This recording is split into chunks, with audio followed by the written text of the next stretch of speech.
Hey, so we're back with a brand new movie on what if Naruto life was controlled by Kurama and a demon Butler. But before we start, be sure to subscribe to our channel and like this video.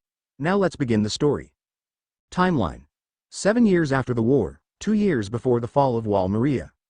On one fine morning, in the tallest building of the new Konoha, gathers few remarkable individuals, one of the most prominent survey squad led by Hinata Hyuga and a blonde male, who happened to be the supreme commander of the elemental nation. The aforementioned team had just come back from their long-term expedition outside the elemental nation. And apparently, they have big news, so important that they have to cut short their journey. So, you're saying that the entire human race outside the elemental nation is residing in one big-ass piece of land, approximately 2,000 kilometers from here. Uzumaki Naruto, the commander of Leaf Corp, asks for confirmation, his fine eyebrow raising. Well, it is a bit surprising, because within the 3,000 kilometers range in the direction of south, west and north of the elemental nation, there's no sign of civilization. The foremost discoveries were just very ancient ruins and abandoned cities, but regardless, this is a welcome surprise. Yes, Naruto-sama, the only Hyuga woman in the team, answered with a smile, resulting a sulky blonde who mutters about, told them to cut the sama, or the supreme commander. They have no idea that the title still embarrasses their beloved commander, not that he'll admit it, of course. Oh, it's been 5 years, Naruto.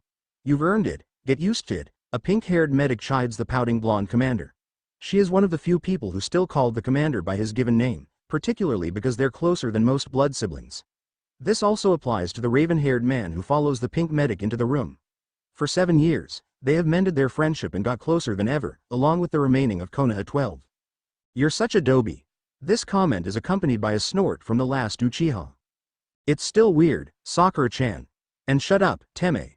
He throws a dirty glare to his best friend and mentally reminds himself that throttling the Teme to death was bad, and definitely will get him killed next, if not by Sakura's hand, then by the Teme's sadistic fangirls, and maybe Orochimaru. Besides, the news Hinata brings need immediate attention. Naruto turns his attention back to Hinata's recon team, which consists of 8 people including Hinata.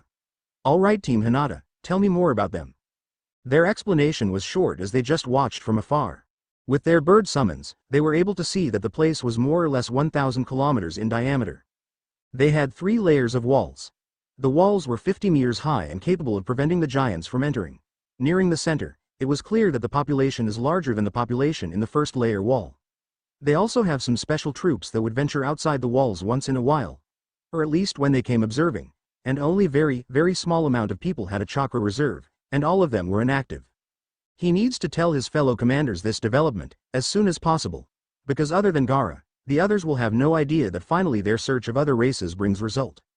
In his haste to tell the other commanders, Naruto makes a new record. Within half an hour, usually it takes more than 2 hours, he is able to write a decent report that will be sent to the country daimyos, which is the ex-elemental country lords, and to the other commanders from each of the corps. A few hours later, the 4 faces of the fellow commanders and the lord appear on the huge screen in front of Naruto. The group of important people then agrees to make contact with them and form an alliance, because they seem to have longer experience in dealing with the giants. Naruto then appoints someone, who happens to be Sai, to do the mission solo. Not really solo, it's just that he doesn't tell Sai that he'll have backup should they become hostile. An hour before Sai's departure, Naruto draws a seal on Sai's wrist and stores as much of his chakra as possible there, because having extra chakra in probably hostile territory will never hurt. It is similar with the seal used by Sakura, but not the same. It is a recent invention, so that others, non-medic, may have other chakra reserve they can rely on. Good luck, Sai, and stay in the air, Naruto says softly, a feat that some people don't know he's capable of. Thanks, Dickless, he smiles, and this time it's not the fake one, it's just the little quirk up on his lips, but it's the most genuine he can come up with to show that he really appreciates the blonde. Hey. The young commander protests, but Sai is already gone with his inkbird, stupid pale ass, and his stupid nicknames.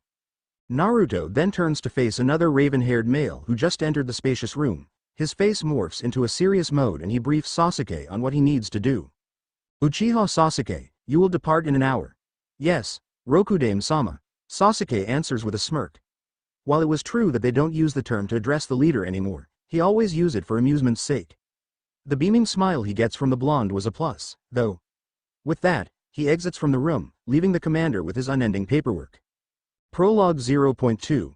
Flashback. The new identity 7 years ago, the 4th Great Shinobi War left another great change for the shinobi population. A couple days after the war, There was a huge earthquake that shook the entire elemental nation, followed by what was best described as the sky splitting in half and collapsing. From the legend that they were told, it's a sign that their barrier was gone, the same barrier that kept them hidden from the eyes of those who lived outside the elemental nation. The Shinobi Alliance undoubtedly threw a fit and had a big dose of panicking because from that moment, they were exposed to the world and their secret society and existence were no longer secrets.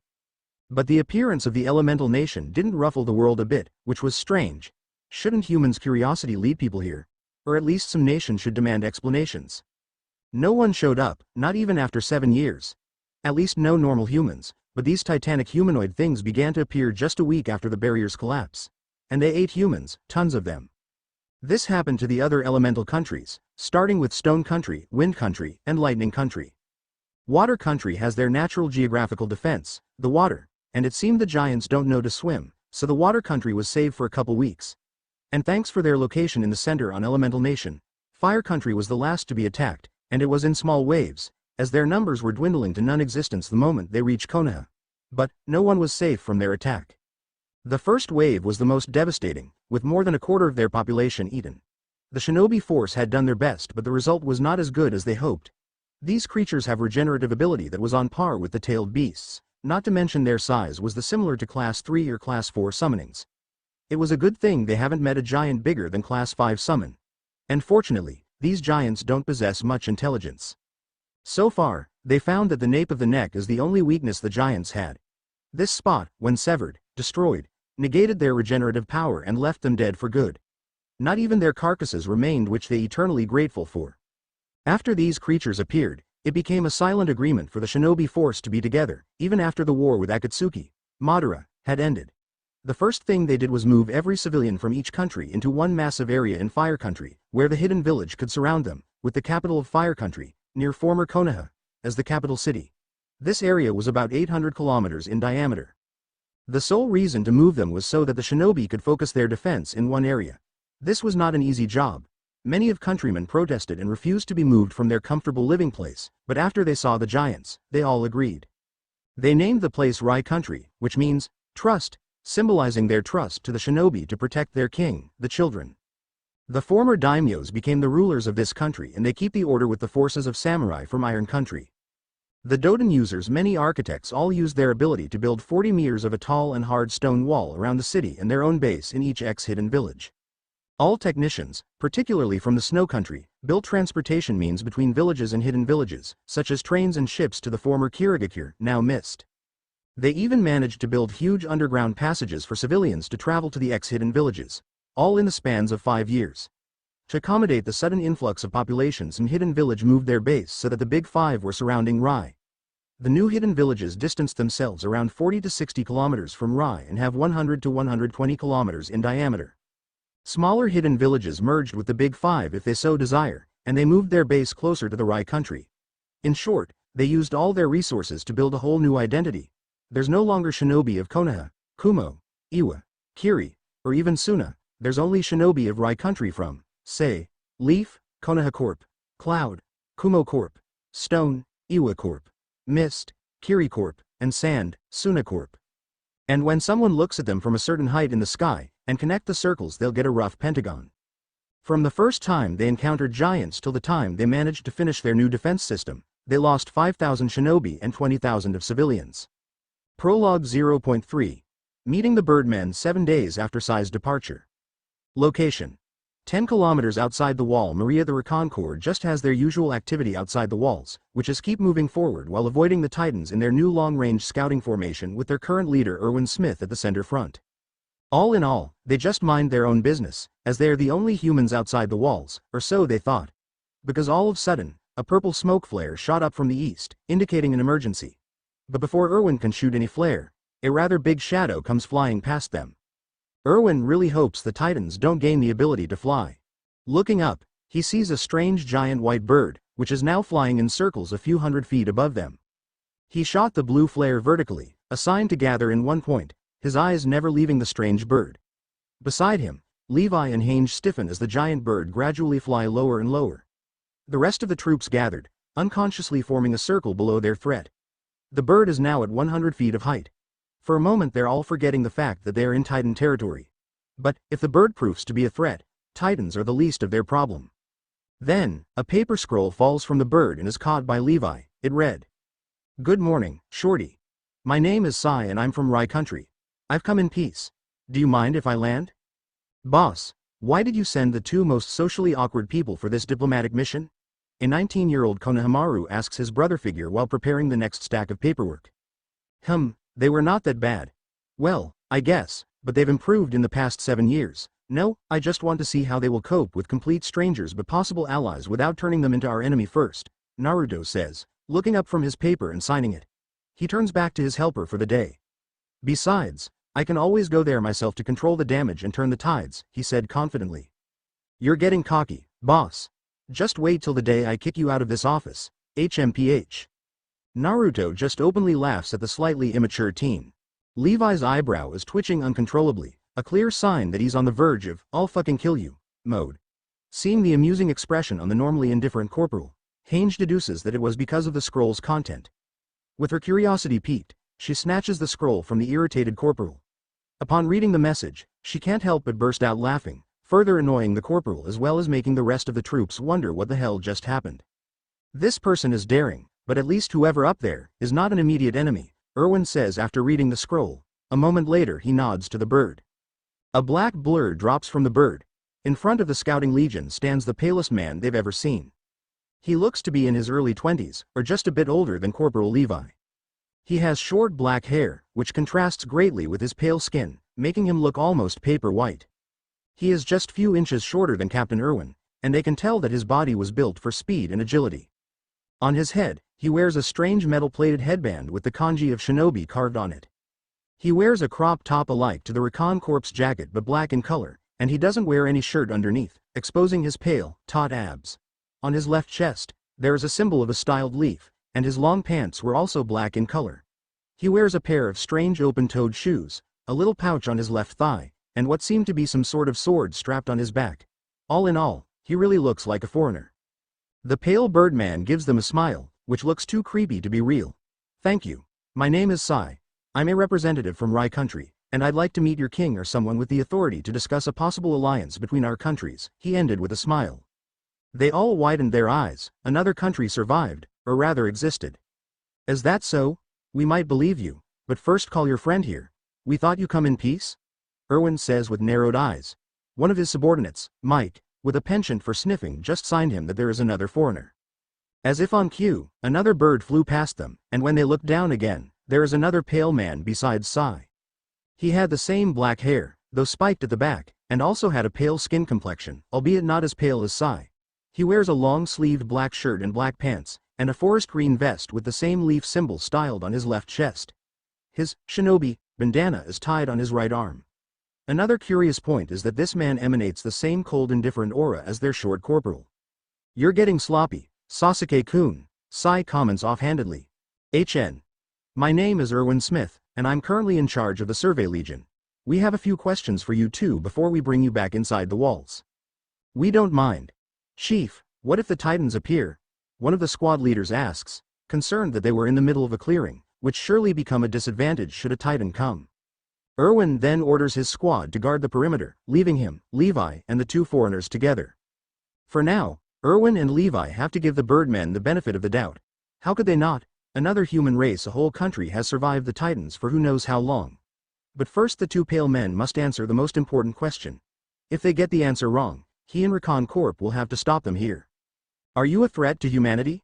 Sasuke is flying on his hawk summons back not too far behind Sai since the former rude Enbu had discovered his whereabouts 2 days ago, so much for subtleties. Then again, Sai has an acute sensitivity about his surroundings, which is probably a habit from his rude days. In his defense, Sasuke didn't really try to hide his presence. Suddenly, Sai flashes him a hand sign. They now have a few kilometers until they reach the first layer of wall, and that their target will appear in a few. "Sasuke, take a turn and leave his position." Sai has to confront them alone first. But few minutes later, a gust of wind exposed his position, and he's sure that man has Inuzuka blood in him. "Are you a threat to humanity?" the blonde-haired man asks them, his face almost unreadable. An impressive feat, Sasuke must admit, but being around Sai and other enigmatic former root members for the past 7 years had taught him to read even the slightest twitch in their expression. Not to mention this is Uchiha Sasuke we're talking about, not just some random Sharingan-less shinobi. Nevertheless, that is an unexpected question. Sasuke, for his part, was ready to answer any question regarding Rai country, or about him and Sai. This kind of question will prove to be useless when directed to a good liar, such as Shinobi, but maybe the blonde in front of him is confident in his ability to read people. Perhaps, he will not lie to them here, yet. However, he will not give them a straight answer, seeing as they, too, don't really know much about this land, which has existed decades in this giant's invested land. Meaning they probably know more about these giant origin, though they seem to have a much harder, time dealing with them. Still, that's no reason to pity them. It's better to be wary of this piece of humanity, or at least until they can prove that these people is not the mastermind behind the giant business. A business where the elemental nation has absolutely nothing to do with. That was also the reason Naruto told Sai to approach the group that frequently left the walls, as they must be their country's main attack force, one that most likely has little deal with the higher-ups, seeing as they're willing to risk their life in dangerous circumstances, therefore probably has the lowest life expectancy. Thus, alliance is a secondary objective of this diplomatic mission. The first is to actually find out more about the country and what they have to do with the giants. Why do you ask? Sai asks, curious why would they ask such meaningless question. Just answer the question, Sai-san. We're not the reason giants began popping out, if that's what you're asking. We have our problem with them too, Sasuke finally said with a neutral tone. But after he said that, a black flare shot through the sky from the north, contradicting what he just said. That was not intentional, Sasuke says with a straight face. If this is not a serious situation, they would be laughing at the pale man. Soon, an 8-meter aberrant came into view. The two representatives from Rai watched with interest as they saw the soldiers use their 3D maneuver gear to launch themselves at the Titan. One of the soldiers attaches a cable into the Titan's thigh, and then swung his body into its path. Using his blade, the soldier cut through the Titan's ankle, making it crash to the ground with a boom. Another then used this opportunity to climb on the Titan and effectively cut the nape of its neck. All of it happened in the span of 15 seconds. That's impressive for humans who don't even have chakra, Sai comments quietly. What's that? Levi asks rather calmly, though, the sudden comment made him flinch slightly. He forgot they have guests. He was suddenly too focused on the oncoming Titan. Just who are these people? And where the hell is Rai country? Levi ponders, he really doesn't like this situation. Tell me, what do you know about the elemental nation, Erwin-san? The blonde furrows his eyebrows. Never, in his almost 26 years of life, has he heard of that, and a quick glance to the corporal told him that Levi hasn't heard of it either. I'm afraid we don't know what you're talking about. Chapter 1.2. The new type of Titan. You might want to sit because it's going to be a long story, the paler birdman, Sai, advises them. They're nuts. Levi thinks in disbelief. It's as if they don't feel a tiny bit concerned that they're in Titan's territory. But then again, they rode birds. If he hadn't witnessed it himself, he will never have thought of the possibility. And it might be related to their origin, the elemental nation, whatever it was. You're not concerned about the Titans that might come? Levi voices his thought. As far as we know, your Titans are much less dangerous than ours, the one dubbed as Sasuke says, totally unconcerned. What do you mean? And maybe some explanation about your country, as we know nothing about you or your country, Erwin said. There's a hint of frustration in his voice, not that Levi can fault him because he felt like he wanted to throttle the pale birdman himself. Then I'll tell you the short version. Few centuries ago, a new human race was born with a power unknown to mankind. This type of human is able to produce energy called chakra. This energy is the combination of physical and spiritual energy inside a human body. The new race of human was born with the chakra coils, special coils that produce them. This energy allows humans to possess power beyond imagination. You can do almost anything with it. Sasuke-kun, would you please? Just as he said, you can do almost anything with chakra. Mostly, we use them in combat relative purposes. Some of them are as simple as enhancing someone's strength, like this. While he talked, Sasuke approaches the nearest boulder and punches it. Surprisingly, it wasn't the man's hand that got broken, but the rock. That was one hell of a punch. The boulder doesn't stay a chance. Some can be a little complicated, like create illusions. And just as he says that, they are no longer in the clearing, but what seems to be a park in the middle of spring with beautiful cherry blossom trees. Even the stoic Erwin can't help the jaw drop at the magnificent display. These kinds of trees only grew in the inner districts. It is rare for people outside of those districts to be able to witness their beauty. Transformation. Sasuke moved his hands to make some strange form, which later became known as hand seals. And suddenly there was no Sasuke, but two Sais in front of them. And with a puff of smoke, The second Sai transformed back into Sasuke. That was unbelievable. Levi can't help but be awed. I can only imagine, but these things are normal in our country. The next common thing is that we can use chakra for teleportation. We call the technique Shushin, even though it's not really teleportation. However, it's so fast, Sasuke disappears, that we can't help but to call it so, and reappears behind Levi, tapping the latter's shoulder. Levi whips around, startled, but Sasuke is already back by Sai's side. That is most low-rank shinobi can do. With this power, regular giants are no threat for us. Sai finishes their explanation. Are you even human? Erwin asks skeptically. We're human, don't worry. It's just that we're humans who have evolved. That's good to hear. Then, when you said regular giants, are you implying that there's another type of giants? Yes. Did you know that when a giant or a titan eats something, they absorb a prey's power? Erwin widened his eyes. This was getting more and more ridiculous. Even Hange, the one who obsessed about anything regarding the creature, didn't know that. No, we didn't know that. The first time the giants came attacking us, we lost many lives. Eating 1 or 2 shinobi won't grant them the power, but when they eat the equivalent of more than 10, they gain the ability to become more agile and stronger. It's very fortunate that none of them possess much intelligence or we'd be in big trouble. We then changed our way of transportation to flying by using bird summons or our own ability. We shinobi are to avoid unnecessary combat with this evolved titan, and special units are already dispatched to deal with them. Sai finishes for him. We need time to absorb all this. This is the first time Levi heard the daunting commander stutter. But really, evolved titans? As if the normal ones not enough problems. They are too baffled to even register the black smoke that came from the east. The titan that came was different from the first one. It had a more proportioned body, more human-like face, and greater speed. It would reach them in a matter of seconds. Sai, you deal with this one. I can't believe it followed us here. Aye, Captain. Halt your men, this one is an evolved, Sasuke instructs, glancing to the blonde commander. Without being told twice, Erwin fired a blue flare, a sign for retreat. Sure enough, within moments the Survey Corps have all gathered around the 2 foreigners. They watch with interest as Sai withdraws an empty scroll and a brush. He sketched something on the scroll and mumbled something. The same white birds as before materialized in front of them, causing a collective sudden intake of breath. Swiftly, Sai jumps on the bird's back and shot through the air, in the direction of the approaching titan. True as the shinobi said, this 10-meter titan had more coordinated moves. It could even dodge and jump more than 100 feet. What would happen if all the titans evolved into this? Would he, the one dubbed as the strongest, be able to deal with them? Just thinking about it makes Levi's head hurt. He comes back from his train of thought to the cheering sounds of the Survey Corps. Apparently, Sai has dealt with the threat effectively. Well, if they are to make an alliance with them, he won't really mind. At least they are strong. Chapter 1.3. To the walls. After their display of power, Erwin saw the shinobi as a double-edged sword. On one hand, they are incredibly strong and might just be the answer for the suffering people inside the walls. On the other hand, they carry a high risk. Should they get eaten, they will create even more dangerous foes. He just hopes the council will see them as an opportunity and not as a threat, because he's decided that these shinobi will enter the walls with them. It is night time when they began their journey back.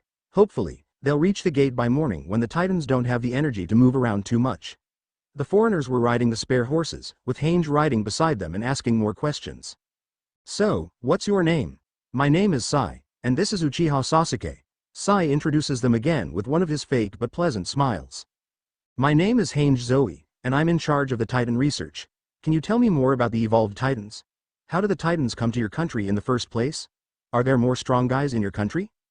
We don't know much about them. We just discovered their existence around 5 years ago, when the commander of the Leaf fought one of them. Actually, our country was hidden by some kind of invisible barrier that prevent normal humans from seeing them, but after the war 7 years ago, the barrier vanished and the titans started coming a week later. And yes, there are more and much stronger guys in our country. Take our commander for example. He's a one-man army with power parallel to a tailed beast. One-man army? Tailed beast? By now, Hange's eyes were sparkling with excitement. Oh, the possibilities? Yes, just like how it sounds, one-man army. There's this technique that allows us to duplicate ourselves, like making a clone, but it requires too much chakra. But with his enormous reserve, our commander is able to create hundreds of him.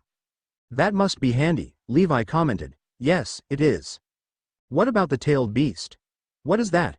Before the titans, tailed beasts or Biju were our nightmare, except the wars of course. They're a gigantic entity made of pure chakra. They come in the form of animals with multiple tails. With a single swish of their tail, he can level a mountain and create tsunami. Sorry to ask you, but what is a tsunami? Mike inquires. Well, none of the Survey Corps have heard the term. Maybe it's some kind of disaster. These people must have been cooped in the walls too long. The nearest beach is a few hundred kilometers. No wonder they never reached them. Sasuke muses, suddenly feeling sympathetic. It's a good thing that Rai covers almost all elemental nations and still touch the seas. Heck, even the Uzushiogakure ruins are still in their territory. A tsunami is a natural disaster in the form of huge water wall that can demolish almost anything in its path. It usually happens on the sea, though, Sai explained. Sea, is that the huge body of water the books speak about? A girl asked the corporal. I believe so, Levi says. His seemingly uninterested expression covered his underlying curiosity. Tell us more about the world outside. Can I ride your bird summons? What's your country like? Can you use chakra to make food?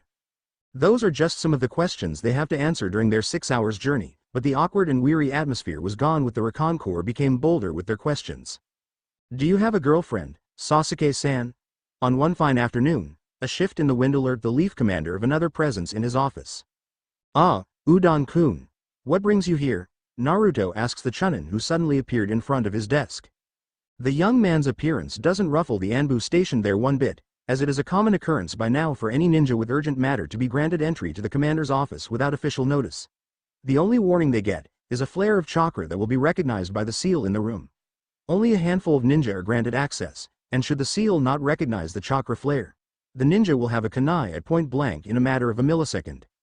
Udon is one of the few people granted this access because he's one of the engineers responsible for the Aero Transportation Research Division. For the past 4 years, they've been working on an airship project, a kind of transportation means that will allow them to access the sky without falling in the first hour that it was airborne. They've made few progresses, but the first few airships were total failures, mostly because they sucked too much chakra from the operation, causing severe chakra depletion to the volunteers. From then on, the responsibility to test the new airship model always landed on a squad of Junin consisting of 10 individuals with larger than normal chakra reserves or sometimes to the commander when he's not out visiting other corps.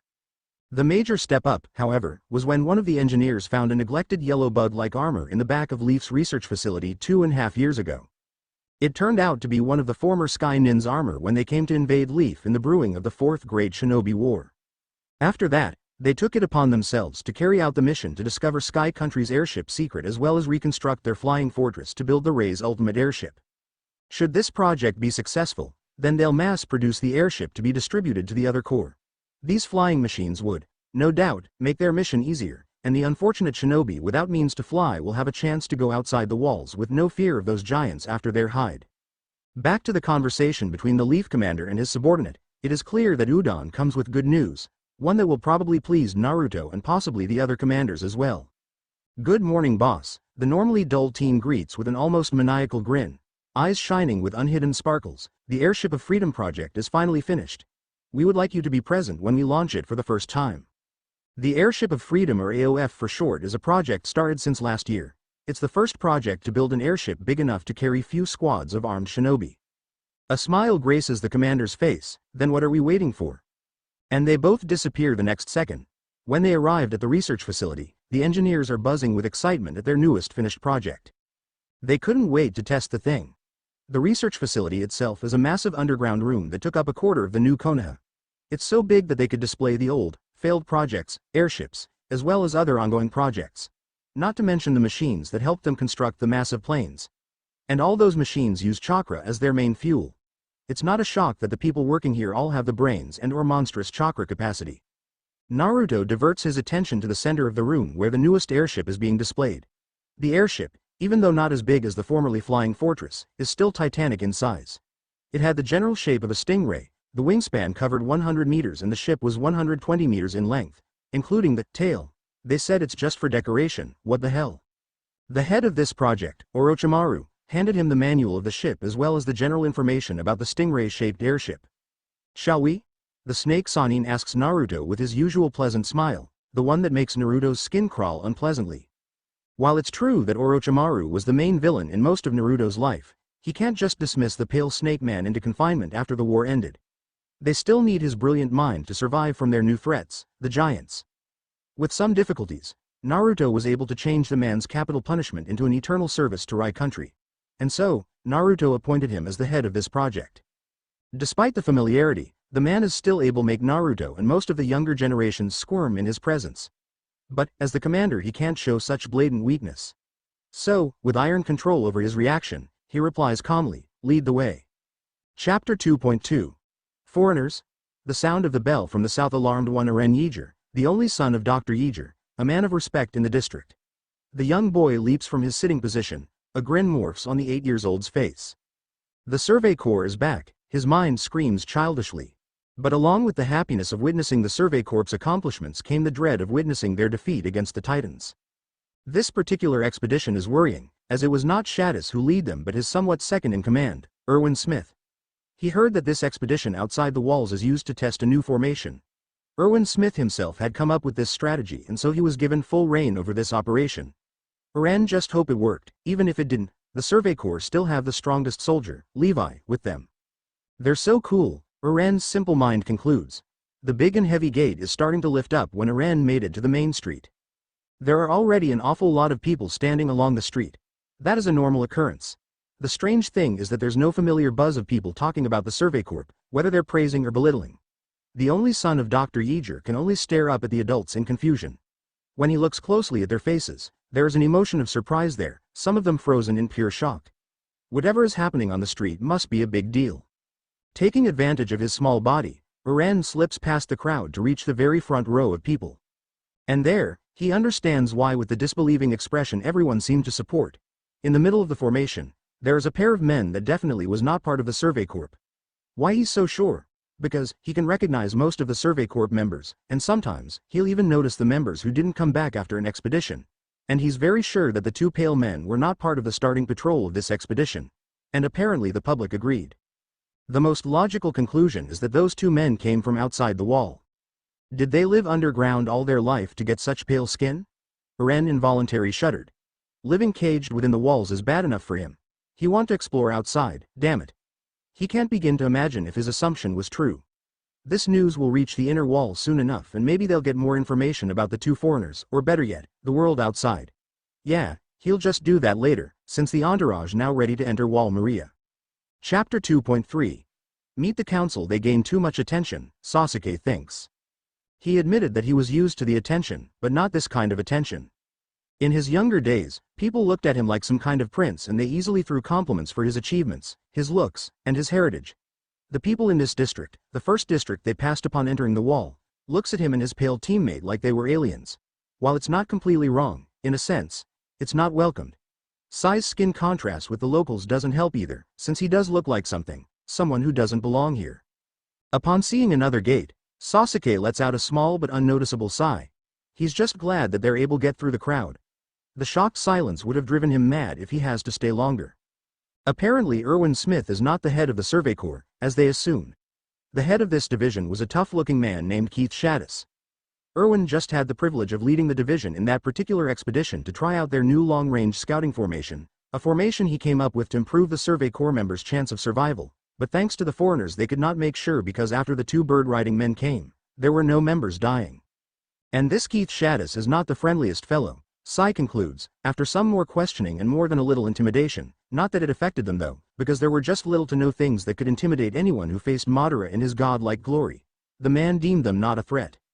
Yes, in the end, the man grants them the benefit of the doubt and arranges their meeting with the High Council inside Wall Sina. Some people from the Survey Corps and the garrison will become their escort to the inner walls. They need to cover more than 300 kilometers to reach the meeting point, or so they are told. And with their speed, they'll need a few days on carriage to reach it, even though it will be simply faster if they run.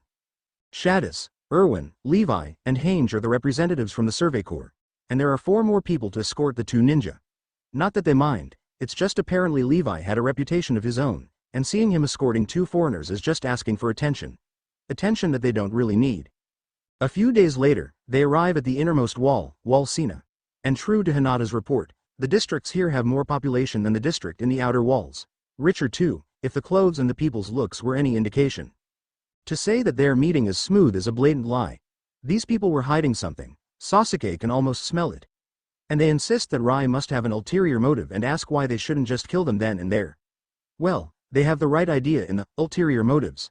But Sasuke showed them why it wasn't wise to mess with a soldier trained to kill other humans. None of them stands a chance against him or Sai. Not even Levi. It takes them a few broken bones and a few defeated soldiers. No one's dead, fortunately, to come to the realization that the foreigners are almost invincible. And even after that, the High Council demands another display of the shinobi's military force, something that Sasuke and Sai can't provide at the moment, what with only 2 people. So, they are given permission to ask for reinforcements for that purpose. At the bottom of his report, Sasuke wrote, "Don't hold back, Dobi. It is not their objective, but it will show the High Council some reassurance that they were a dependable ally for now." Chapter 2.4. The Strongest Assembly. It's almost a month later when Naruto finally received a report from Sasuke and Sai. Well, considering the distance and the difficulties they must have faced, it was a fast response. In the report, Sai told them about the other countries' general knowledge, such as the command hierarchy, their military forces, the prominent people's profile, and, of course, the result of their meeting with the council. The council's position in the command hierarchy is at the top, even higher than the king himself, but from Sai's assessment, the king didn't have that much power in the first place. There's another group of unknown people who played the king like a puppet. The situation might be worse than they thought. The military force didn't have much say in the meeting either, and the wall worshippers might become a problem in the future. The thing that makes Naruto twitch with annoyance is the arrogance of those puny humans, courtesy of Kurama. They thought that Rai is a country of perfect soldiers who would come at their beck and call. Well, Naruto did send those too, but surely they didn't give that impression. In his annoyance, he decides to call the other country Onion Land, what with multi-layered walls they had surrounding their country. And this Onion Land demanded a display of power that will reassure them that Rai won't become a bigger problem for them in the future, that their power will overcome their threatening existence. In other words, Onion Land wanted proof of Rai's power. TCH, as if Sasuke and Sai can't do that. Well, if they want proof, he'll give them a show, and he intended to make them regret for being such demanding, stuck-up bastards. It won't be his fault if they feel a little intimidated after the show. This might even become an opportunity to speed up their plan. A smirk grows on Naruto's youthful face as he writes this newest development. A few moments later, he signals his Anbu to bring the report to the Hawk Post and send them to the other commanders.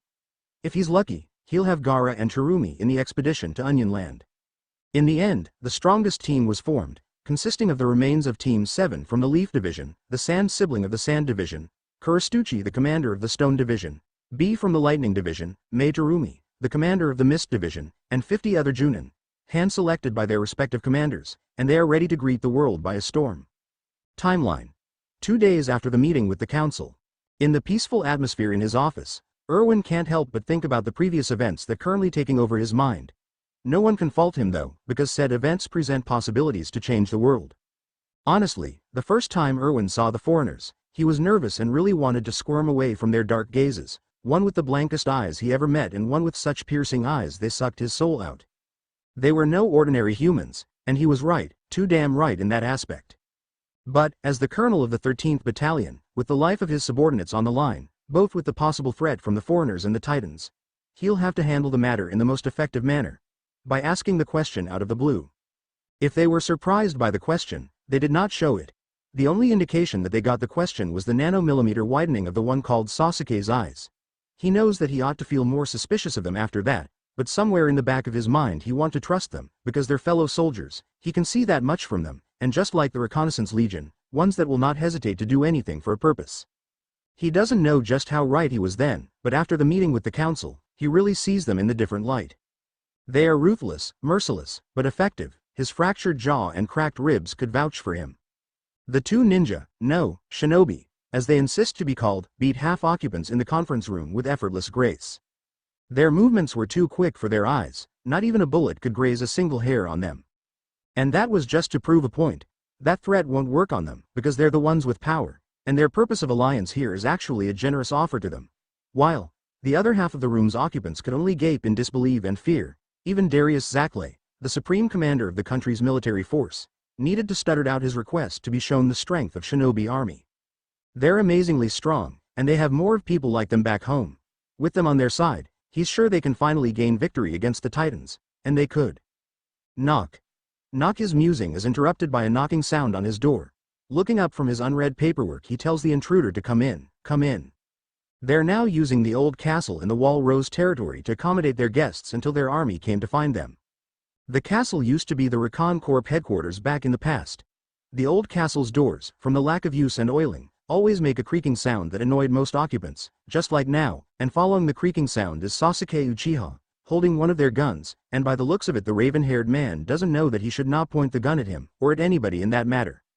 Instinctively, Erwin raises his arms in a calm down gesture. How can I help you, Sasuke-san? He hopes his voice did not sound that nervous. Tell me how this thing works. We have something similar to this, but they launch kunai, not bullets, Sasuke explains, lowering the gun from Erwin's peripheral vision, voice void of emotion, but the hint of curiosity is clear in his eyes. Sure. And he does. He tells him how the gun works, shows him the mechanical and technical aspects, and even dismantles the weapon to show him how the inside works.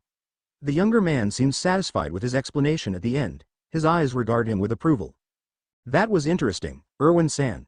A new voice chimes in from the direction of the window in the room, making Erwin jump slightly. Sure enough, Erwin finds Sai perched comfortably on the window sill, his fake smile present. Thank you.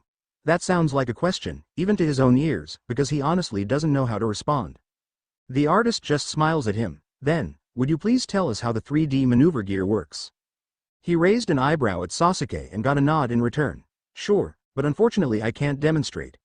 You could ask Hange for that, he says finally, his jaws already hurting from that much talking. He would have suggested asking Levi instead if the short man is not out of commission with a sprained ankle, courtesy of well-placed aimed sweep by Sai. Your ribs not healed yet? Sasuke raises a perfectly sculptured eyebrow at him. He blinks. It was just 2 days ago, there's no way he can be healed in 2 days' time.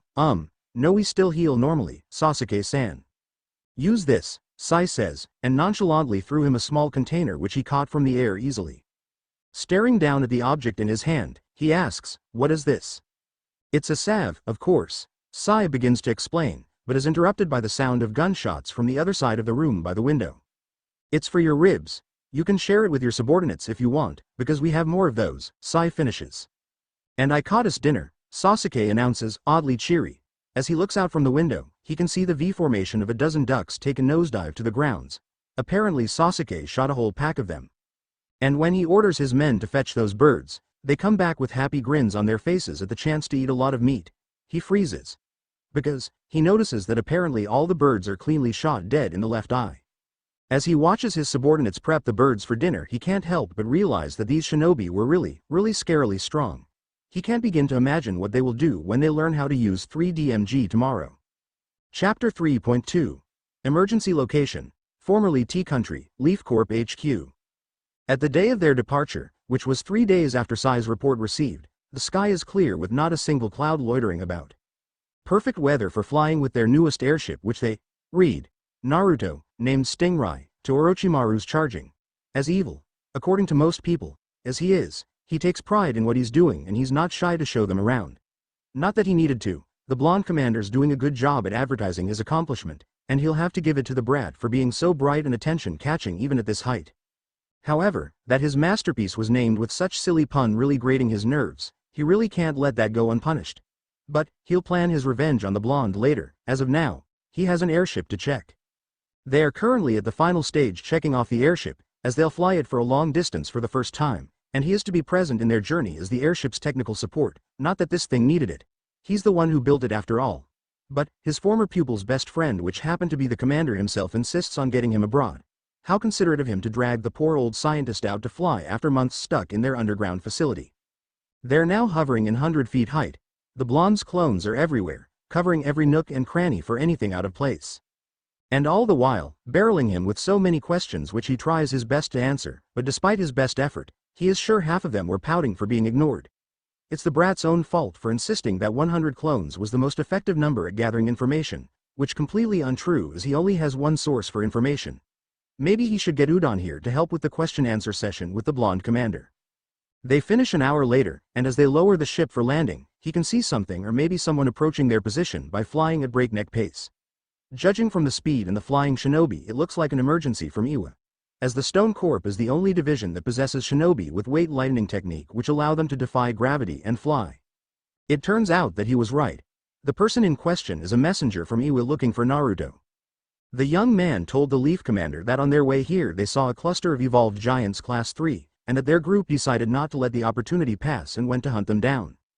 In other words, the messenger is the only representative from Iwa in their expedition to the foreign land. The man introduces himself as Ishii Ryota, Kuretsuchi's half-brother. He's a boy in his late teens, maybe around 18 to 19 years old. He has blonde hair like the Leaf Commander, just not as bright, and has a pair of cat-like eyes much like his half-sibling, albeit with different color. And he's loud. The boy declares himself as Naruto's biggest fan and with his bubbly voice begins to praise the commander to no end. Orochimaru just chuckles at the scene. It is not an emergency after all. Chapter 3.3. Level Up Location. Old Castle in Wall Rose Territory.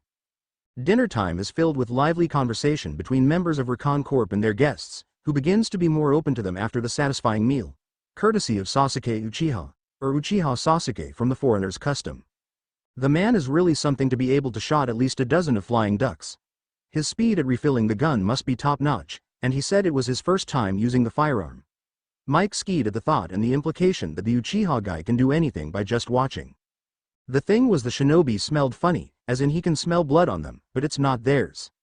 They mostly smelled like forest, but there's this particular tinge that sends shivers down his spine. It must be their enemy's blood. Never in his life had he smelled such a peculiar scent. The most obvious thing about them is that they smelled dangerous, even ignoring the blood tinge, and their smell only intensified at the council meeting. Their whole aura was suffocating, even though they barely said a word while beating up their opponents. They make up for it though, by giving them the weird salves, which was delivered by Erwin. This salve does wonders on his bruised side. It's not even hurting anymore. Mike watches as Sasuke stands up from his seat beside Hange, who refuses to leave him alone despite the fact that there is no information exchange between them. A slightly drunk Gelgar bumps Sasuke, who just ignores the drunken man and made his way upstairs. Gelgar stays in his spot looking down at the floor as if the ground is the most interesting thing in the world. The man then crouched down to retrieve a pile of papers. Hange is on the scene before he could blink. Apparently, Mike is not the only one who kept track of the shinobi. He walks calmly to the two people huddling over the papers. Well, the papers turn out to be a collection of Titan pictures, and do those Titans really have hot body? What the hell? They all stare at the pictures with scandalized expression. How can they not? The Titans they saw during their expeditions had disproportionate bodies and were downright ugly. Not something you want to see a second time. It is also one of the reasons why the Recon Corp can kill Titans in the shortest amount of time compared to the other military corporations. They're sick of looking at those ugly faces and bodies. But these Titans, one of them had nice racks, have perfectly toned bodies as if they know how to work out. Those six-packs don't come easy even for humans. Hange's eyes are practically sparkling now, and she forcefully tears her gaze away from those fascinating Titans pictures and laid it on the remaining shinobi in the room. Sai-san, would you please tell me what these are? Sai, who has been preoccupied with some random member, turns toward the three people. His eyes land on the pictures clutched in their hands. Ah, I might as well tell you all about this, Sai said, while beckoning them to come closer and take a seat around him. The sober members receive the same gesture and make their way to the now crowded table. These are evolved giants, or in your term, Titans, that have reached the third level of their evolution. We shinobi simply regard them as Class 3. Sai begins his explanation, which gets several confused stares. Does that mean there are other classes? Erwin asks, not pleased. Of course there are. Our Titans are classified in several classes. There are the normal and the abnormal classes, much like the Titans in this area. And then there's the evolved Titan, ET, which have another classification. So far there are 3 classes of ET, Class 1, Class 2, and Class 3. How do you distinguish them? I've told you that Titans absorb energy from anything they eat. It turns out they can level up with the amount of chakra they consume. The chakra that is equivalent to 10 Junin level shinobi they consume is able to make them evolve to Class 1. Their body becomes more proportional and they have more control of their limbs. They evolved into Class 2 when they consume another amount of chakra that's equivalent to 50 Junin level shinobi. At this stage, they have the movement of a trained civilian in hand-to-hand combat. The evolved Titan that appeared at our first meeting was a Class 2. There were several gasps around the circle, but Sai just ignores them in favor continuing his lecture. The Titans would reach Class 3 when they absorb an amount of chakra equivalent to 1 kg level shinobi. This class is the most dangerous, as they have the combat level of a genin and they have more intelligence than any other class. They can also speak since their anatomies are just like a giant version of a fit man and woman. You mean they can communicate with us? Hange asks for confirmation, eyes glowing. Sai wonders if the room was dark enough whether he could see 2 glowing orbs there. But then he remembers another important note about this class. Yes. On a side note, they're not solitary creatures. This class likes to collect titans, preferably the same class as them, and build a pack. They seem more alarmed with this piece of information. Why does Sasuke-san have their pictures?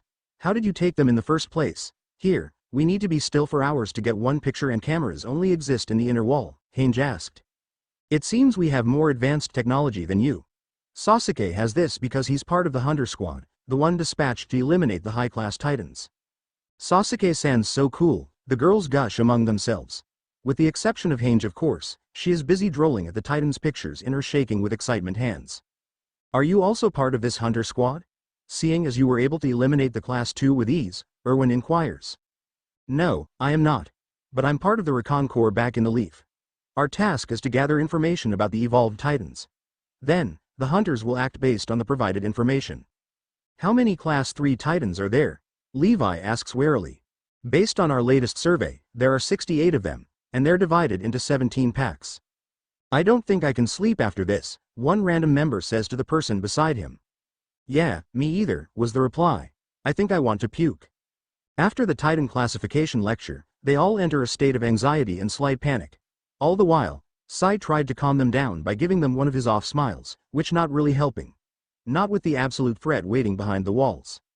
Chapter 3.4. Youth Never Die. 3 days ago, Maeda Guy's heart was elated at the news brought by a fellow youthful shinobi. He was selected as the personal guard of the Leaf Commander, the ever-youthful Naruto-kun. He felt so honored he cried in his pupil's manly embrace. He was even more elated when he knew that he would be one of the lucky shinobi to be the first to ride Sting Ride to a foreign land. Behold! My eternal rival, even at the tender age of 37, my spring of youth has yet to fade away. Naruto-kun personally requested my youthful companionship on his journey to a foreign land. Well, he asked me too when I went to visit him a week ago, Kakashi replied with his usual eye smile. As expected of my eternal rival, Naruto-kun would want another youthful companion in this journey, and your springtime of youth must be shining so brightly, Kakashi. This what youth is all about. Did you say something? Gaw, you're so hip, Kakashi. Naruto can only watch as his former mentor and his self-proclaimed eternal rival go at it again. Right now, they just need to wait for the arrival of the Mist Commander and her escorts. Then, they can begin their journey to Onion Land. Tamari still spluttered at the name he uses to address the foreign country, but what can she do? It's not that they expected to identify themselves when they were sure they were the last of humanity on Earth. And now, since Rei's appearance, the other country doesn't have a name to identify themselves. It was as if they really believed they were the last human civilization and that humanity would die in the end. They should always expect the unexpected. Remember my eternal rival, youth never dies. Yes, humanity will not die as long as there's someone like Guy-sensei who believes in youth. And indeed, as long as youth never dies, humanity will prevail. Sasuke is just taking a walk outside the castle after a satisfying lunch, this time with venison. The poor deer was shot accidentally, which he claimed to be otherwise, with the hook of the 3DMG he borrowed, when a familiar dark hawk flied his direction. It flies few rounds of circle before descending to the ground level to give him an expected letter. He unloads the scroll from the bird's back, bit his thumb to smear some blood on the seal, and then rolled open the scroll after the seal glowed. By this time, Sai's already by his side. He is, no doubt, noticed the hawk few moments ago. Standing quietly slightly behind him to peek over his shoulder, Sai watches as Sasuke unrolls the scroll. Teams, it read, how typical of their sometimes immature commander. You guys get 5 days before the team arrived in the first layer of wall. I have Gaara and Mei-chan with me. Don't forget to bring those assholes who want a show in the first place. And the military force, make sure that each division have their representative to witness Rei's awesomeness. It would be helpful of you guys to gather as much as possible normal giants around the perimeter, because the more the merrier. Well, arrive at the south gate. They'll appear in Shiganshina, coincidentally also the first district they pass when they first arrived. Last, you guys up for some action? We might accidentally bring along some Class 1 and Class 2. It happened to them too. A Class 2 managed to follow them all the way here. Maybe because of the large number of high-class people involved. More Titans become more attracted to the energy sources. They must be eager to evolve, apparently. Dickless is too careless. Those Titans will find a way to enter these walls, Sai commented, a hint of fondness lingering in his voice.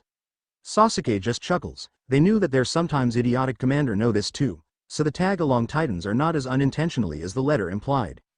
Sai turned his attention to the man beside him. Sasuke-kun, I'll get Erwin-san and the others. Do you think you can attract the Titans there? Sai asks his companion, head titling to the side to emphasize the question. Sasuke nods. I can do that. How many do you think it would satisfy the dobi? He asked, lips quirking up, because knowing the blonde, he won't sell for less than 100. It was as if killing Titan as much as possible was his newest goal. And the Titans exist here are just normal to abnormal class anyway, they can handle them with eyes closed, no matter the numbers. They just hoped that the more Titans they killed, the less their monstrosity population become, and the less chance they'll evolve too. Let's settle with above 100, that should please him, Sai answers after some contemplation, smiling at the thought of the blonde's fury exclamation at the sight of hundreds of Titans after his hide. They shares look, and then the next second they're gone from their previous spots to do their respective task. Sai shushin back into the old castle's dining room, where the majority of the Recon Corps still lounging about. His appearance startles the occupants of the said room, some of them visibly jumped, others with greater control over their body reaction nearly flinched at his unexpectedly fast comeback. Sai, don't do that, you shitty ninja. Levi ungraciously yells at him, as he was being the closest person from Sai's sudden appearance's spot. Levi will never admit it, but he nearly has a heart attack. And that always happens whenever those shitty ninjas popped out of nowhere. And Levi's sure that the rest of the team get it just as bad as he is, or even more so, even the ever-stoic Erwin included. That twitch of his hands holding his glass is too obvious. I'm sorry Levi-kun. But I have something to announce, the twat of a ninja says, looking not sorry at all. He can even see the amusement in those dark pools of his. Unfortunately, his outburst gained the attention of the occupants, unintentionally helping the shinobi. What is it? Erwin asks the pale shinobi, already sitting across them, his voice steady, as if preparing himself for the worst situation, or another baffling lecture from the shinobi, because he's very sure that all the information the pale men had shared with the was just a tip of an iceberg. They hide way too much. Sai turns to look at the chief in the eyes before answering, our army representative will arrive in 5 days in Shiganshina. I'm sure everyone would like to see them. Ah, it's time, Erwin thinks. Everything after that is a blur to Levi. He remembers barking orders to those lazy-ass soldiers to spread the words. Erwin goes to his office, doing whatever things he needs to do before leaving, and the other members buzzed with excitement. Then, they make their way outside to begin their journey to the outermost district. Sai is ahead of them on his Inkbird, saying he needs to check on Sasuke. They arrive in the district on the 5th day. By then the words had spread like a wildfire about the advent of a foreign country's army to help humanity defeat the Titans. That's not a shock, because even after the moment those ninja first arrived here, they had become the hot topic of the week and the weeks after. And after their stunt in the council meeting, they officially became celebrities. It doesn't help that most people, civilians and soldiers alike, find them attractive. It was the main reason why they used the old castle in the Wall Rose area to host them. The practically isolated castle really helped to keep those stalker wannabes at bay. The top of the walls become a hotspot by now, not just for the garrisons, who by default have their duty to guard the wall, but also other divisions from the other military forces. Heck, all the divisions of military forces representative are all present, even the military police. Inside the walls, the civilians wonders why the hell all those soldiers perched themselves on the wall. They know that a foreign army is going to be arrived anytime soon, but they don't know that the said fleet would give them a show of their power. There's uproar when they get one of those soldiers to tell them what the hell's going on. And they all want to see too. Some lucky civilians, who know their way, manage to claim a spot on the walls, and together with the country's soldier they wait for the foreign fleet's arrival. Without a word, the newly arrived Recon Corps team dispersed themselves to find another good spot. Below them, the Titans begin to gather, and there are awful lots of them. Some of the civilians, and even some soldiers too, shriek at the sight, because by now those hideous monsters starts clawing uselessly against the wall trying to reach them. As if these walls will give up on them. And when he starts to wonder where the hell those shitty ninjas are, he sees 2 dots in the horizon. And as those dots become closer and closer he can deduce that those dots are none other than the ninjas. And behind them are hordes of Titans. He swears that their number must reach above 100. What the hell are they thinking? Levi shrieks internally, outside he just lets out an annoyed noise to express his displeasure. Their fans shriek at the sight. Their god-like idols are leading hordes of Titan in their direction, and despite the commotion, the 2 shinobi landed calmly on the wall.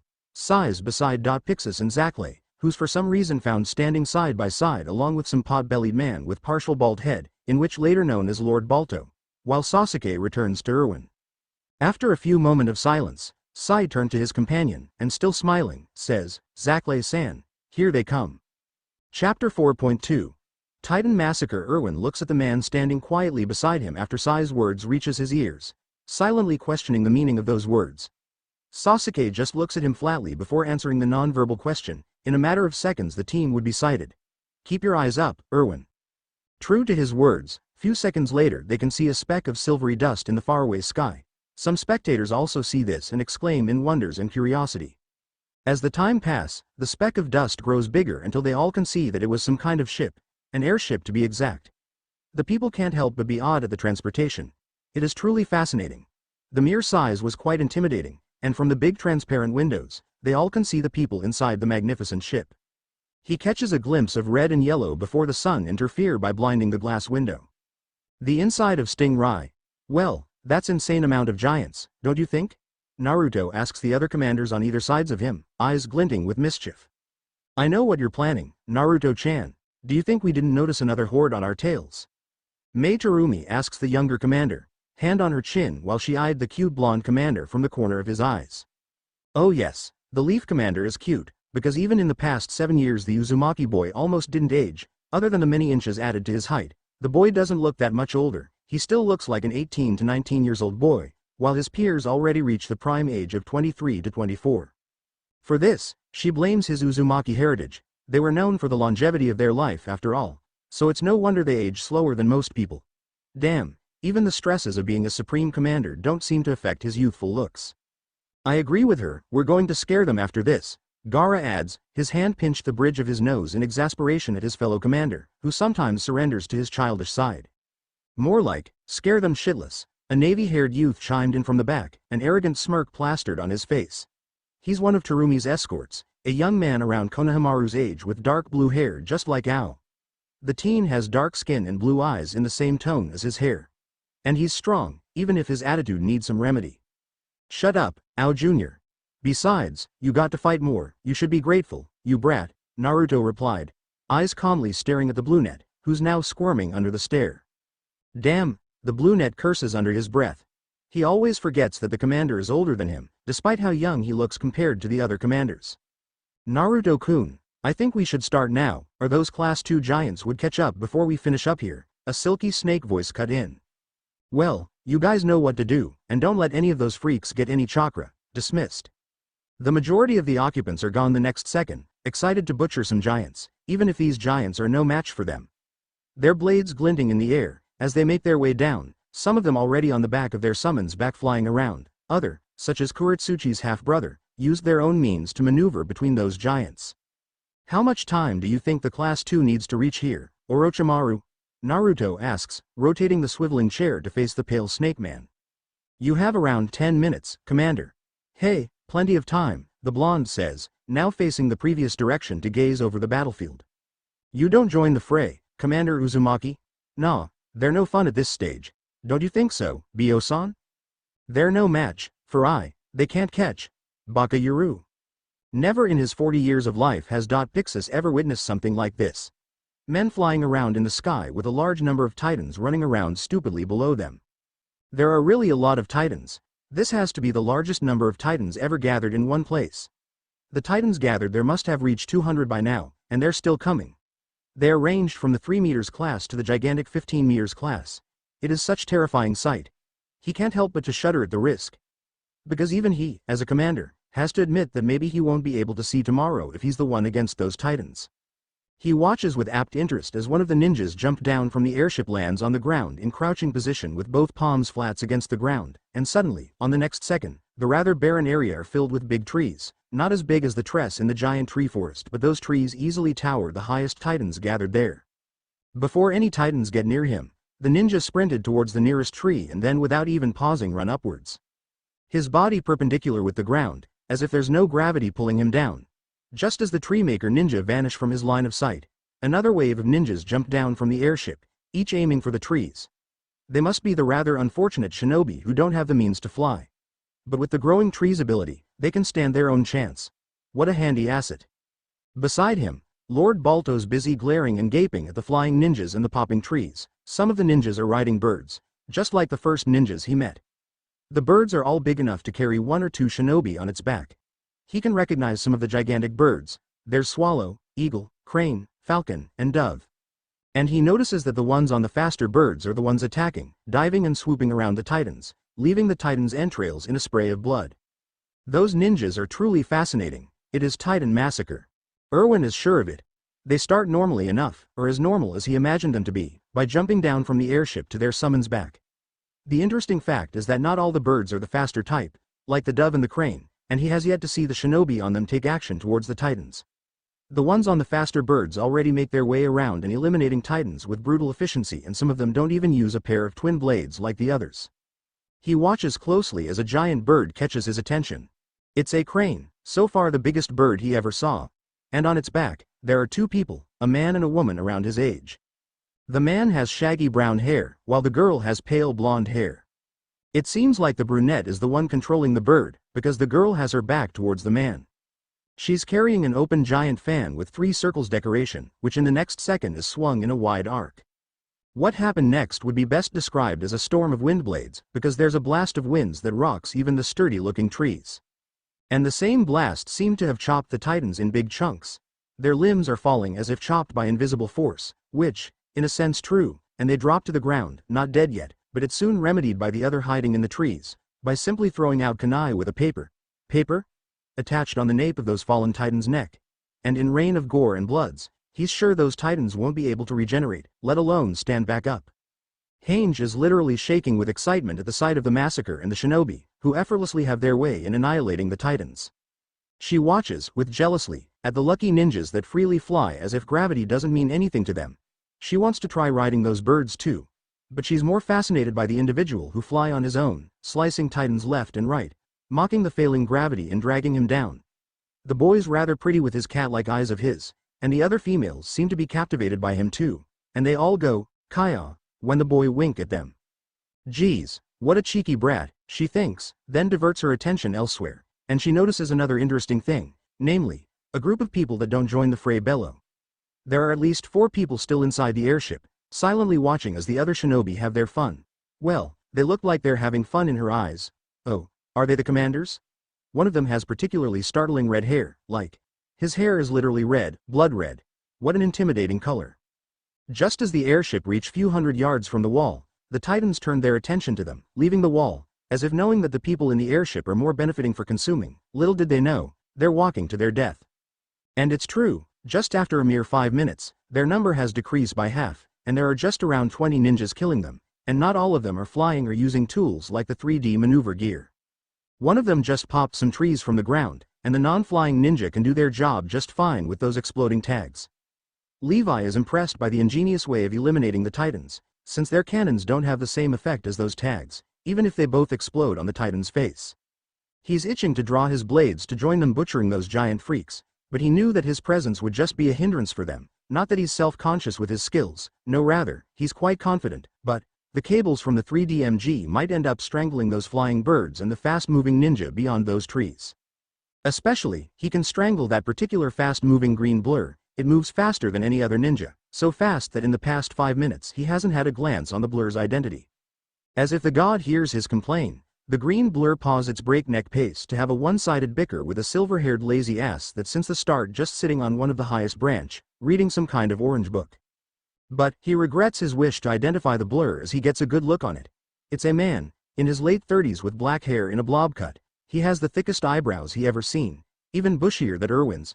But the frightening aspect is not that, it's the spandex green overalls done on the man's muscular body. And God, he never want to see that much. Glancing sideways to give his eyes some relief, he notices a new recruit was about to see the green man, or at least to the green man direction, and he hastily turns the recruit head to the opposite direction so fast, he could almost hear a snap, then with a quiet but deadly serious voice advises the new recruit, "Don't look that way." And when the brat wants to protest, he adds, "You'll thank me later, now shut up." The battle, after Choji arrives with hordes of Class 1 and Class 2 evolved giants, e.g., was sort of terrifying for the civilians and soldiers alike. Meanwhile, the young Akamichi leader immediately deflated his gigantic form and with haste skipped on top of Sting Rai, out of the battle. At the same time, Mei watched, with some satisfaction, the gasping, puking, trembling, and basically cowering people of this country. It sparked some sort of sadistic glee in her, something that she was trying to hide, as these people get a look of what Rai had to deal for years on almost weekly basis. But looking back at the Onion's history based on their first 2 spies in the country's report, they erected these layered walls roughly a century ago, and other than the occasional expedition by the Recon Corps. No one's ever going out of these walls. It was no wonder they're weak mentally. All of them, sans of select few, were lulled by the security of these towering walls that they forget what their world actually hold for them. They forget the things that were keeping them away from the outside world, not that they think about outside world much, she bet. Were actually caging them inside. Oh sure, they were safe from the giants, but they were also stuck with little to nothing inside. Most people in this country might just content enough to live like this, surrounded by walls. They don't even know what an ocean looks like. As a native from water country where large bodies of water were easily within line of sight, she can't even begin to understand what these people were dealing with. Salt must be something of luxury here. If anything, that bit was the thing that made her pity them. Her eyes then caught the sight of their initial members, Sai and Sasuke, each of them standing near different individuals. Must be the sort of people worth noticing. It would turn to their favor if there was a young eligible bachelor among them. She giggled to herself at the thought. As her eyes go back to the battle below, she mused about the plan. Honestly, the Supreme Commander was correct to use this as a show of intimidation, fear, and hope rolled into one. It was all started with the Uchiha and the former Rude Anbu. They serve the purpose of introduction into a great power which, if the Onion Country trade carefully, could be tapped to further strengthening their force. But just two of them make them doubt the credibility of Rai, and they called it, so Naruto would bring their strongest assembly here, kick their beliefs into their hearts, bring fear, make a spectacle so epic and gruesome at the same time to instill the fear, but with enough grace to prompt respect that somehow make them believe in the back of their head that these shinobi could protect them if they asked nicely enough. Unfortunately, the treatment to the first Rai countrymen in their court hall was far from acceptable, as they all know. They would need to work hard to go back to Rai's grace. Another thing that the Supreme Commander didn't miss in his calculation was that with these hordes of giants where the giant dominate the shinobi at least 3 to 1, there are a lot of chance of 1 or 2 giants to get away from the carnage, where they could communicate to others about this place location.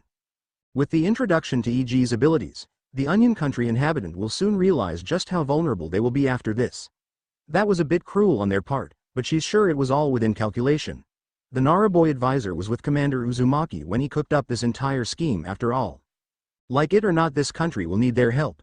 They have to play nice if they still want to live, since no matter how many layers these bastard has to take down to get human flesh, they'll do it. So they really need to tread carefully while dealing with Rai, maybe even to the point of playing nice. What a plan, Supreme Commander Naru-chan, she thought with thrill and anticipation. Maybe after this they would be able to get rid of these giant bastards for good. Looking up from her musing, she finds a fellow commander stands calmly near the observation window with one eye closed. Gaara's spying. God knows what. Probably something that she would eventually hear later. For the time being, maybe it was time to get involved into the fray and prevent those giants to dent any more part of the wall, since they won't last long at this rate, and with that thought she walked to the hangar and jumped. Before her feet even landed, she let out a stream of lava to coat over the wall without really touching the wall itself. The attack instantly dissuaded any giants from badgering their way into the wall. The smell of burnt giants filled the already vomit-worthy air from the previous giant massacre. Then she proceeds to release jets of flaming lava into the Class 2s. She exaggerated her moves so that the spectators can see what a freak of nature shinobi really are. The purpose. Make it spectacular, the flashier the better, and then they'll forget just how shadowy we can become. Plus, civilians in general like entertainment. Flashy carnage is our way to show them a glimpse of the shinobi power, make them imagine wild things, that they'll be hard-pressed to come up with rational theories about us in general. And when the time is right, they will just accept us as we are and will not try to even rationalize a shinobi.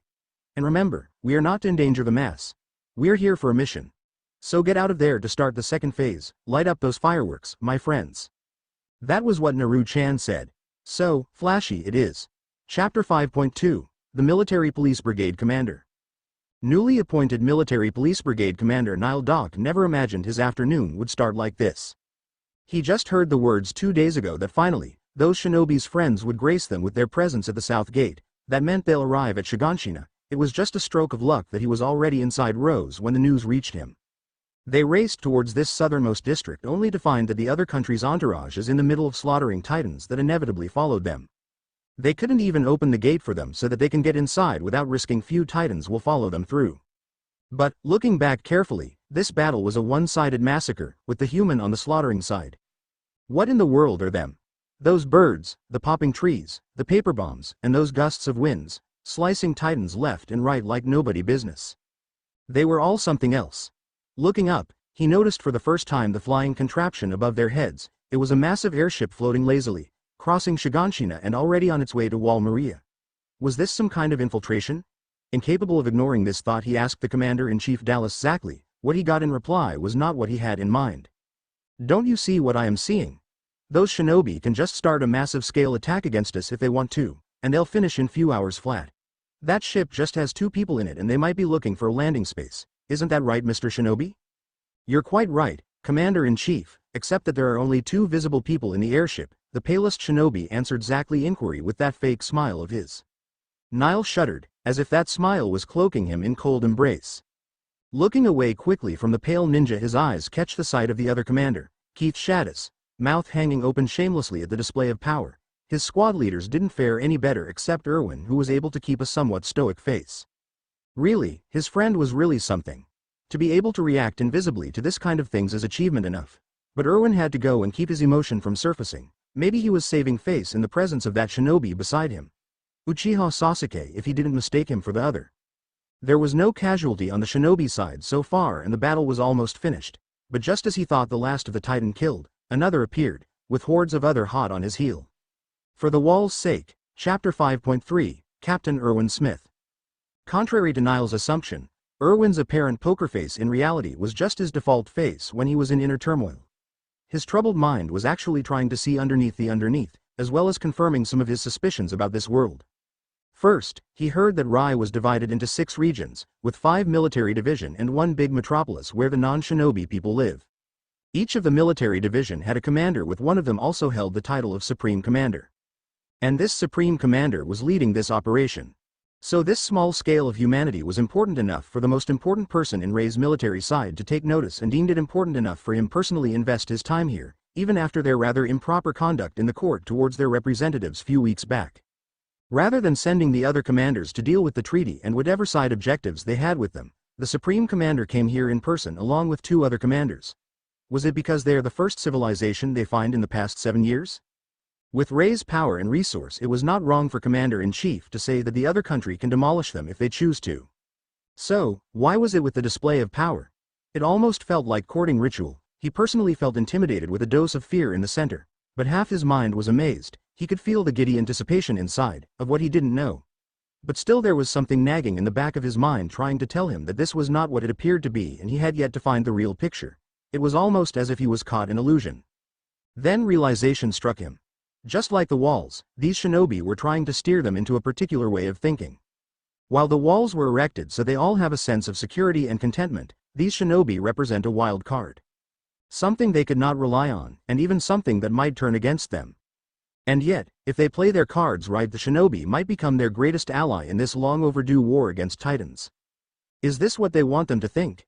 If so, what's the hidden message? The civics would either regard them as heroes or monsters. The soldiers might regard them as tentative ally. The higher-ups, though, would not like them much but will try their hardest to manipulate things to suit their purpose. He wondered if this opinion about shinobi would even affect the ninjas. For the most part both Sasuke and Sai ignored the civilians, gave no acknowledgement for the soldiers other than the Recon Corps members, but that might be just because they were in the Recon Corps care, and even less respect for the higher-ups. So, he doubted the others would be any different. If their opinion won't matter, they were not here for diplomatic mission, or at least that was not the primary mission. What are you up to, Sasuke? Irwin turned to Sasuke, which prompted the ninja to give him his attention. His face must have conveyed some of his thoughts because Sasuke's stony expression broke into a half-smirk. You are something else, Captain Irwin. The commander will like you, Sai quipped from his other side so suddenly that he tensed involuntarily. He didn't reply to the comment, opting to stay silent as he didn't really know whether the commander favoring him would be a good thing or a bad thing.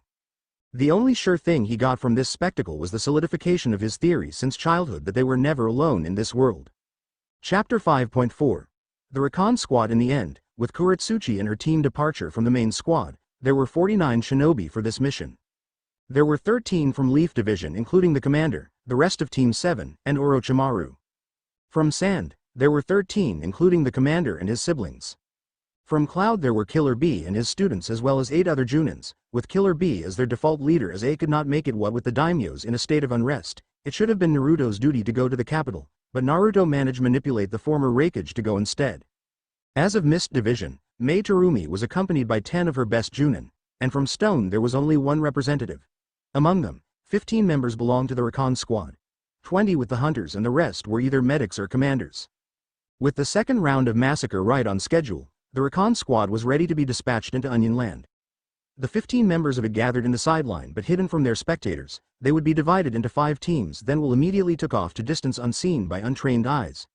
Among them are Hitaki Kakashi, Hyuga Hinata, Inazuka Kiba, and Aburame Shino, as well as another recon expert from Mist.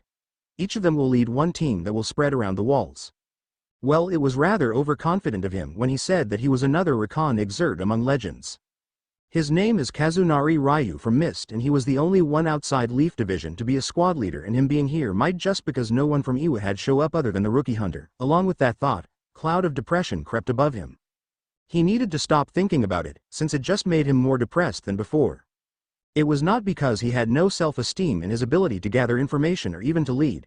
He got his share as leader in a lot of mission, thank you very much, but after frantically rebuild their nation almost literally from scratch, the nation as a whole rely on Leaf Division as their information collector from the outside of elemental nations because they still have the best bloodlines for such need, like the Byakugan and Kakaichu colony adept bodies. Where those bloodlines were mostly used from tracking before the 4th grade Shinobi War, they're now very useful for reconnaissance purpose. That's why the other 4 was like leagues above him in term of experience outside the elemental nation. Not to mention the captain from this recon squad was Kakashi of the Sharingan, a war legend. Ryu shrunk when the gravity of his position set in, but then he raised his head and met the other's eye with respect, and fake confident, which got a reassuring smile from the Hyuga, a grin from Inazuka, a nod from Aburame, and even an eye smile from Kakashi himself. With such acceptance from his teammates, he slightly regaining his self-esteem, so he nodded back. So, this is it. Let's do our best, shall we? Kakashi addressed them as a whole. 14 heads nod in affirmation, and not a moment after, they split up, took off to the direction of the walls, camouflaging their movement with their surrounding lest they'd be seen by ones with keen eyes. Their first mission was to infiltrate the walls undetected, an easy feat. The next mission was a bit harder, to investigate certain individuals who might have the clue on what was happening to this land. For 2 years Rai spent more resources in exploring the world they were hiding from than in any other activity, even more than research. Their expedition outside Elemental Nation rotated counterclockwise. Starting from the Leaf border going 3,000 kilometers south, where they found nothing but water and small uninhibited archipelagos, followed by sweeping the area until they were on the east side of Mist, found nothing of importance. The recon squad continued their journey north. Up till this point it seemed like the Elemental Nation really isolated from the rest of the world, or so the tome said. They then flew west after taking a break in sand for a few weeks, and found out that the area contained more giants than in any other places they'd seen. Feeling that they were up to something, they sped up their pace. It was then that the Byakugan caught a sight they've never seen. Population of humans surrounded by gigantic walls. Not wanting to risk early exposure, they only observed from a distance for 3 days. They found out about the few people that would venture outside the walls, about the significant drop of evolved giants in the area, as well as that they cannot use a reverse summon in this land to ask for instruction. Therefore, they cut short their expedition and flew as fast as possible to Leaf, which led to their current situation.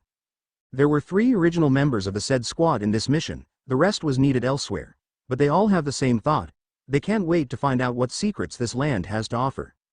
While the other commanders are enjoying the ride on Sting Rai, Commander Kuretsuchi is having a revelation that might end the giant business in Elemental Nation and shake Onion Land to the core. The cluster of Class 3 she pursues on her way to the Leaf HQ apparently didn't just happen to cross her way. The cluster that consists of 2 Class 3s and 5 Class 2s, led by a giantess with blonde hair, is there in her way to confront her. Just not in the way Kuretsuchi expected. First they lead the Stone Commander squad on a wild chase, as if they were caught and tried to flee in the sight of her flying squad, bursting in and out of little forests that make most of Fire Country's land. Then in unexpected turn the squad is in strategic position to corner them between 2 cliffs. There, the giants drop their act and adapt a relaxing stance, albeit submissively. The squad is instantly suspicious until the giants turn around and bare their nape to them. At this point the raven-haired commander hastily put a "halt" sign to the squad. What is the meaning of this? The Stone Commander demanded. This is beyond strange behavior of these giants. Any normal Class 3 and Class 2 have healthy dose of fear against shinobi, what with news that can travel between them, so their reaction to run from the squad is normal. Heck, even a fight-back reaction is not uncommon. But this surrendering act is a first. We want you to listen to us, the blonde giantess answers with somewhat guttural voice. And why would I do that? Kuretsuchi raised an eyebrow, though the giants can't see, her tone must be registered since they answer. We can explain to you about our origin, why we, Titans, exist. She giantess answers with the same calm albeit guttural voice. And why would you do that? She demands, not even for 1 second relax her stance. We need your help. That simple answer is like a slap on the commander's face, coupled with their submissive posture which is statement enough that they're on her squad mercy. These giants, however unlikely they might be, are speaking the truth. And in the back of her mind she remembered the lecture Senju Tsunade gave them 5 years ago. With preservation seal immediately applied on the nape of this giant momentarily before decapitated, we're able to study their nape, and I hate to spring this on you but, we've been butchering former human all this time. At that, it was as if they were doused by icy water. And with solemn eyes, Tsunade continued their discovery coupled with some theories. In the few weeks after that, the Hunter Corp was tasked to make contacts with them to find out if the giants were aware of this, if they ever remember that they used to be humans. The investigation came out negative. These giants, in spite of having humanoid figure with human past, are impassive beast. So the hunters stop contact and back to simply eliminate them, to put them off of their misery of becoming a monster. Until now that's it. It seemed like these giants, or titans as they called themselves, have the possibility of remembering after all. What makes you start to remember? She asks, purely out of curiosity. The last thing I saw before I was turned was an airship, the giant blonde replies. Start talking, and maybe we won't end you. Kuretsuchi appears calm, but inside, her mind is running mile-minute playing scenario on how to break this news to Naruto, because among the commanders, Naruto is, unsurprisingly, the one who wanted to save the giants the most. All his act of killing as much as giant possible was a way he believed the most merciful, lest the giant later realize that among the people they ate, before coming to Elemental Nation, is a loved one. Of course, Naruto didn't say any of this, however, she bet that most of his friends know this too anyway. Now that there's a potential evidence of giant remembering their human past, Naruto's method of helping might become his greatest regret. Why the hell does she's the one to break this to him? Chapter 6.2. The Dr. 1 Grisha Yeager believes that he might have inhaled some hallucinogen, or maybe he's sleeping and this, whatever is this, is merely a bad dream. Because what he saw should not be possible in at least some couple of years later. No, this confined humanity should not be able to build a blimp just yet, let alone an airship. A thing that still haunts his nightmares from time to time, force him to remember just how much he lost. And now an airship is lazily floating above his head, crossing the Shiganshina district with no apparent care of the world. He stands frozen in his spot along with his neighbors as they all come out into the street. Then he realizes that the airship comes from the outside. This airship is not theirs. It is theirs. Though now there are two possible factions in determining the owners of the airship, theirs of his past or the recent one. He prays to whoever might listen that the airship is not from the former, because that means this thing is here to invade. But with the lack of people suddenly dropping dead from bullets, he can safely bet that this airship belongs to the Shinobi Nation. He then unsteadily makes his way inside the house to regain something resembling his usual composure. Ever since the day Ren told him about a couple of foreigners that came with the Scouting Legion few weeks ago, he had been in a constant state of hyperventilation, bordering to panic attack. They're here, they come, I am not ready for this kind of panic. But then a new development came. Those people are from different country altogether. They're here to offer an alliance. Yes, offer, not negotiate, because these people are beyond capable of ridding the world of titans. This humanity doesn't have anything to offer, but this shinobi deliberately offer alliance anyway. But then again, maybe it was just an excuse. To what? He didn't have a clue yet. But with the recent development, maybe he can guess, and maybe start planning on what to do, as soon as his heart goes back to its healthy pace. Few minutes later, he can think calmly again. Rai country representation appeared out of nowhere outside the walls. They displayed supernatural abilities unknown to mankind, gave the impression that they're very, very much stronger than they displayed. They said just 7 years ago they encountered titans and since then had been in constant war against them. Thus they wish to cross-check with a nation who've been dealing with titans a great deal longer than them. Maybe this is the clue he's been looking for. Though subtle, there's the lingering accusation that this caged humanity is the origin of this titanic problem. And theoretically, they're right. Grisha bitterly smiled at that.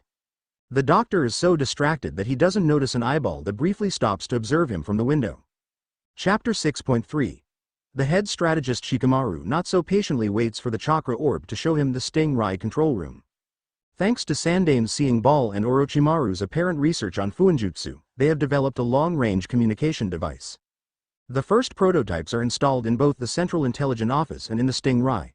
They've tried several times for rather long distance and the device held somewhat steady connection. While it's true that the communication device used by the former 5 cages and the daimyos were considered long distance, This new chakra orbs cover even vaster area with minimum space required for installation. The reason for his uncharacteristic restlessness is the report delivered by Kuretsuchi Earth Clone about the newest development of evolved giant. That the little piece of humanity they found is literally piece of humanity. Seeing as there's a whole other world heavily involved with these giant infestation. The giant who gave them all this information can't really remember anything, as the only memory triggered by seeing an airship was just some flashes of her former country and an old legend. In short, this information is so troublesome, since it generates more questions, and for Shikamaru, it creates theories and roots on how Onion Land fit in the story, and how Rei's existence is undoubtedly going to change the equations. Before he can even think of more scenarios, a frantic-looking Naruto appears on the chakra orb. 7 years ago, such expression was not unusual on Naruto's face, but since he took up the rank of a commander after Tsunade decided that she'd had enough and promptly threw her Hokage hat, Naruto, the blonde prankster learnt to stay composed and level-headed, to actually use his head, developing his laid-back but cool as cucumber persona. Thus, this expression, 5 years later, became rarer and rarer. To show up at a time like this, there must be something rather unexpected happened. Shikamaru. You won't believe what Hanabi Squad and my clones found. Naruto shouts immediately the moment Shikamaru's face became clear. A big population? Shikamaru guesses offhandedly, as though he doesn't get the confirmation he needed. How do you know that? But, ahem, Naruto cuts himself as he's going too excited to tell his advisors about his discovery. We find a main land after leaving the island, because apparently it was an island. And we find a whole new world. It was nothing like Onion Land. It actually looked modernized and militaristic.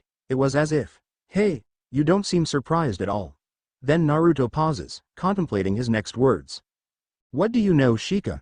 You're not going to like this. Chapter 6.4. Gaara of the Desert, being a man of a few words and a cage since the age of 15, often left Gaara with silent communication. He got more information from a person's body language than what actually said. He can easily differentiate between people who are favorable to his cause to people who have the slightest chance of betraying him. Not only that, he actually read books about it, about people language, other than verbal. Sometimes he wondered if he knew this knowledge before, would he be able to interpret Yasumaru's smile, the twitch of his hand when his uncle was about to touch him, or about his father's icy glare and his Temuri's hesitancy to leave him alone, even when he threatened her life. But there's no use contemplating about his past. The important thing is that his skill in people watching, which probably only topped by Uchiha's Sharingan, is useful and saved him many headaches in the course of a decade after he took the leader position. Currently, he used his skill to categorize Onion Land. Damn, now, even he calls them that, citizen reaction over Rei's display of power to gauge just how successful their plan is. So far their reactions are as predicted. He can detect raw fear and begrudging respect from the soldiers under their disgusted expression. He can even already predicts who are going to have fans club. On a whim, he guides his eyes to fly over the wall and start people reaction upon seeing their airship. He sees many odd faces, suspicion, even recognition. Wait, that can't be right. So friends, thanks for watching, so we'll be see next video.